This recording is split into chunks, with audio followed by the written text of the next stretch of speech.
আমার ফিলিস্তিনি শিশুরা বলছেন, আমার পেটে কোনো ক্ষুধা নাই, আমি আল্লাহর কাছে চলে যাব, সেখানে জান্নাতের মধ্যে আমরা খাবার পাবো।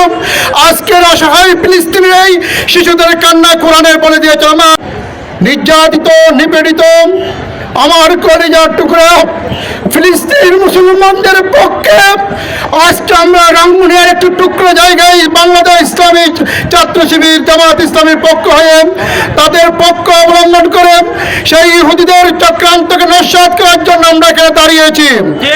আমরা আল্লাহকে বলছি, আল্লাহ তুমি ইসরায়েলের সমস্ত পরিকল্পনাকে নস্যাৎ করে দিন।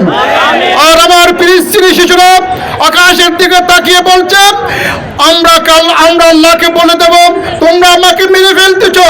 আমার ফিলিস্তিনি শিশুরা বলছেন, আমার পেটে কোনো ক্ষুধা নাই, আমি আল্লাহর কাছে চলে যাব, সেখানে জান্নাতের মধ্যে আমরা খাবার পাবো।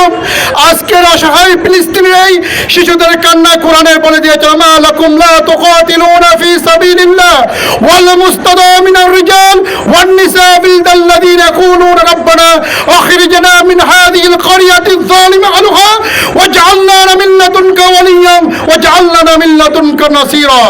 সম্মানিত উপস্থিতি, আজকে সমাবেশ থেকে আমরা সিদ্ধান্ত নেব, আজকের পর থেকে আমরা ইসরায়েলের কোনো পণ্য গ্রহণ করব না ইনশাআল্লাহ।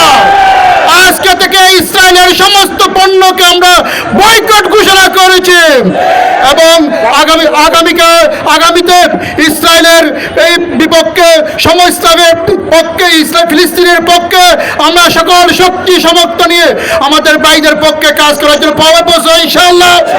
ইনশাআল্লাহ।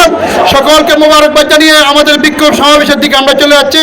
সম্মানিত ব্যানারের সামনে শুধুমাত্র দায়িত্বশীল বাইরে থাকার জন্য অনুরোধ করছি।